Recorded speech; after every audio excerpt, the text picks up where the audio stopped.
Hi there, you're looking at my 74 Toyota Land Cruiser, fj40, and technically it's a 9 of 74, so this is a late 74 model. I've totally redone this truck. The purpose of this video is we're gonna do a quick walk around. I'm gonna try to talk about some of the upgrades. There's gonna be a list that is listed in the for sale section that's gonna have everything. I know I'm gonna forget stuff, but I'm just gonna try to point out a few of the things that we have here. If the video cuts off, we're gonna start another one, so you might have to jump on to the next thing. First thing we're gonna do is just take a little walk around. When we redid this here, we put all OEM fenders on it.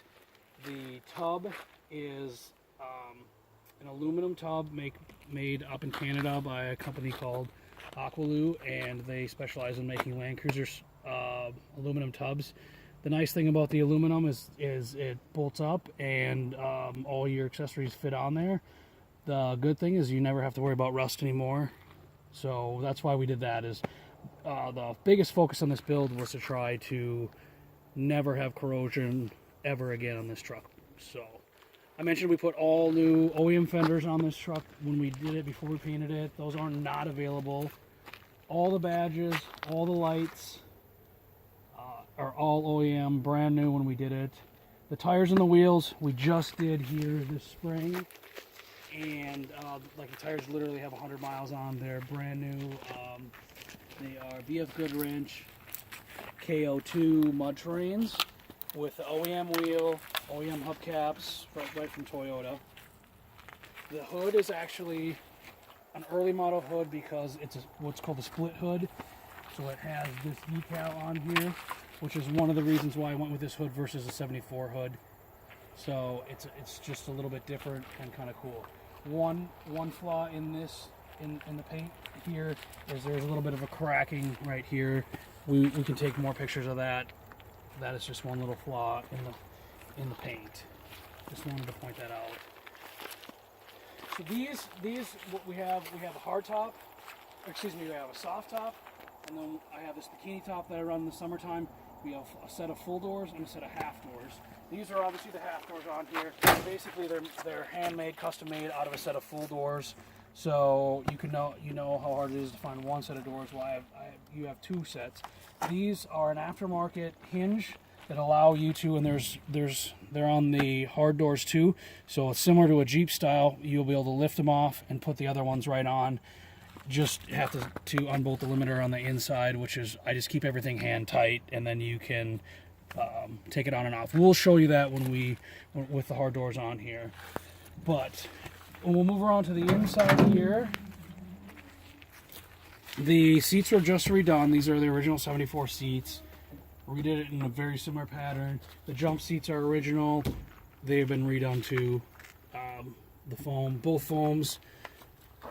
These also have heated seat inserts put in them. They're not hooked up yet, and the wiring will come with it. I just haven't gotten around to it, but that's up to you if you want to hook it up. Some people have said that I would have had to tap into the original harness, and so I've been reluctant to do that, and so that's why I haven't. The harness and everything is pretty original. Even by the person before me didn't really mess it up. So we have right around 377 hours on the truck right now since the rebuild, and roughly 5,000, just a little touch over 5,000 miles that is.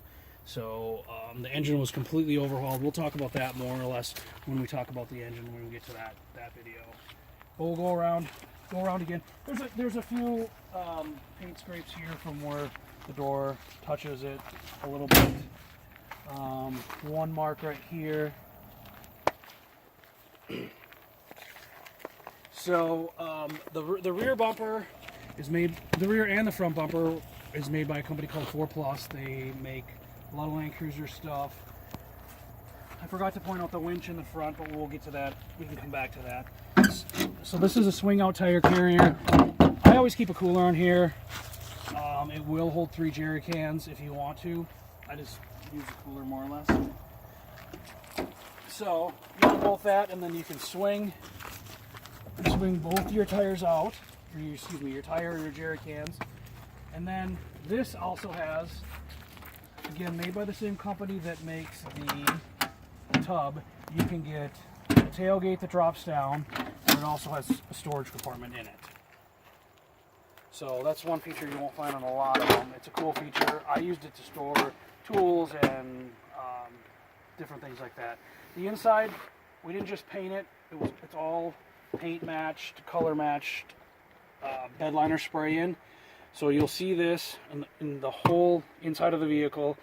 It makes it easier to clean, less scuff. There's one scuff right here that got in there, but other than that, it holds up really, really well. And then you can just pressure wash it out if you want. You'll also see this undercoating under all of the wheel wells and the front fenders, so it does not going to get any rock chips from the wheels kicking anything up. They'll all be protected by that same. In the back, we have a disc brake upgrade kit put in there, so you got rear discs. We also did an upgrade. If you're familiar with Land Cruisers, you'll know 74 did not come with a front disc brakes. Those have been swapped out with a later model fj40 to have disc brakes in it. So it's got disc brakes all the way around. It stops on a dime.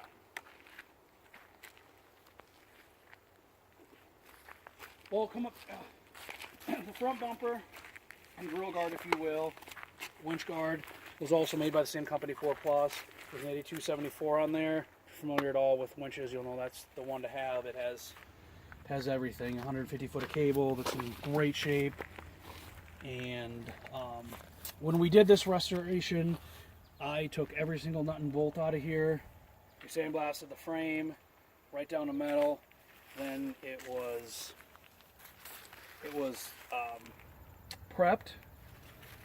We put some primer on it, then we put a product called POR15, and then we put POR's top product on there, which is called Chassis Black. So that allows it to be more UV protected. We'll just get a quick shot of the engine, and then I'm going to turn it on so you'll be able to hear the engine quick.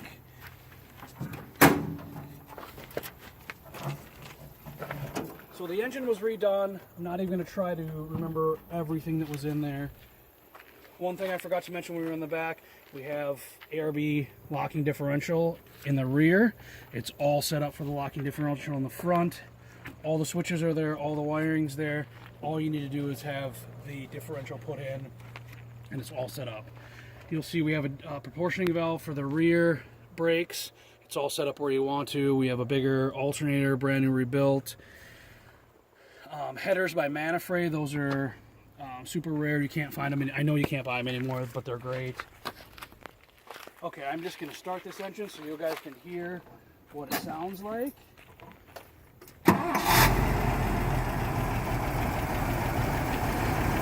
The carburetor was all rebuilt, professionally rebuilt, so it starts on a dime. It starts all the time. Pump the gas twice and it starts on a dime.